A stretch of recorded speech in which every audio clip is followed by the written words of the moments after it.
شام کے 5 بجے ہیں۔ السلام علیکم، یہ ریڈیو پاکستان ہے۔ سمینہ وقار سے خبریں سنیے۔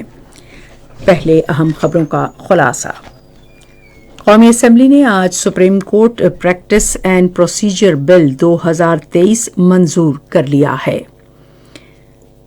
وزیر اعظم نے قومی اسمبلی کو ملک کے مختلف حصوں میں سحر اور افطار کے دوران گیس کی لوڈ شیڈنگ کا مسئلہ حل کرنے کی یقین دہانی کرائی ہے۔ متحدہ عرب امارات نے پاکستان کی معیشت کے مختلف شعبوں میں سرمایہ کاری میں دلچسپی ظاہر کی ہے۔ پاک بحریہ کا امدادی سامان سے لدا دوسرا بحری جہاز PNS معاون آج شام کے شہر لتاکیا پہنچا۔ اور اب خبریں تفصیل کے ساتھ۔ قومی اسمبلی نے آج سپریم کورٹ قواعد و ضوابط بل 2023 کی منظوری دی۔ بل میں تجویز دی گئی کہ سپریم کورٹ میں آنے والی درخواست، اپیل یا معاملے کو ایک کمیٹی کا تشکیل کردہ بینچ سنے گا اور اسے خارج کرے گا، اور یہ committee chief justice of Pakistan اور 2 سینئر ترین ججز پر مشتمل ہوگی۔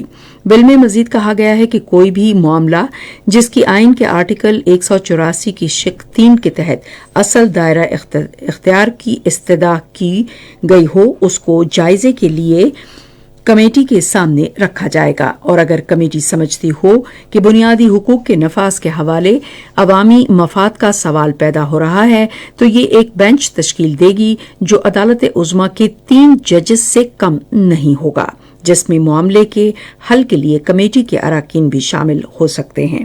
بل میں سفارش کی گئی ہے کہ ایک اپیل سپریم کورٹ کے بینچ کے حتمی فیصلے سے 30 دن رہے گی۔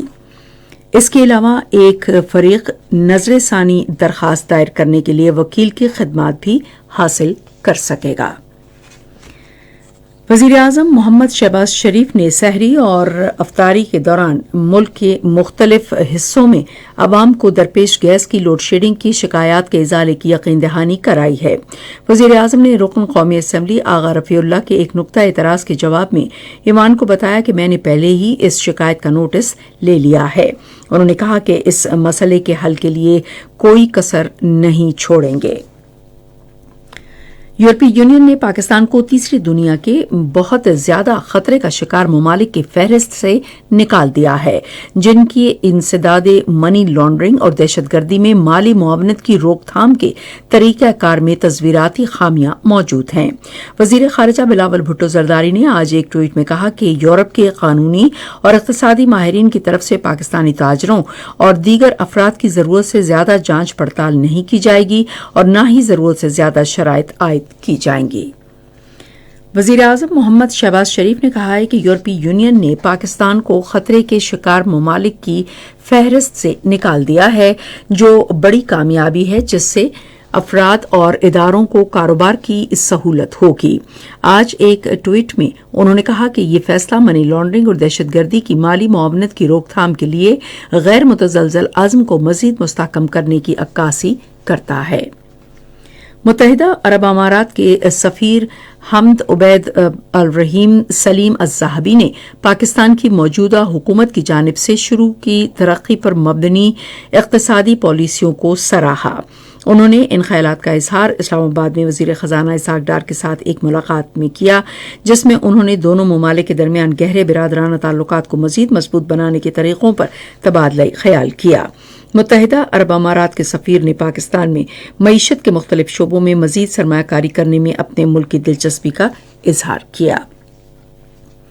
وزیر خزانہ نے اس موقع پر کہا ہے کہ پاکستان اور متحدہ عرب امارات توانائی، تیل صاف کرنے، پیٹرولیم اور تجارت سمیت مختلف شعبوں میں تعاون کر رہے ہیں، تاہم اس سلسلے میں ابھی بھی مزید مواقع تلاش کرنے کی ضرورت ہے۔ انہوں نے مختلف شعبوں کو اجاگر کیا جس میں دونوں ممالک اپنے موجودہ تجارتی اور سرمایہ کاری پر مبنی موجودہ تعلقات کو مزید فروغ دے سکتے ہیں۔ اسحاق ڈار نے پاکستان میں متحدہ عرب امارات کی سرمایہ کاری تجاویز کا خیر مقدم کیا اور حکومت کی جانب سے مکمل تعاون کا یقین دلایا۔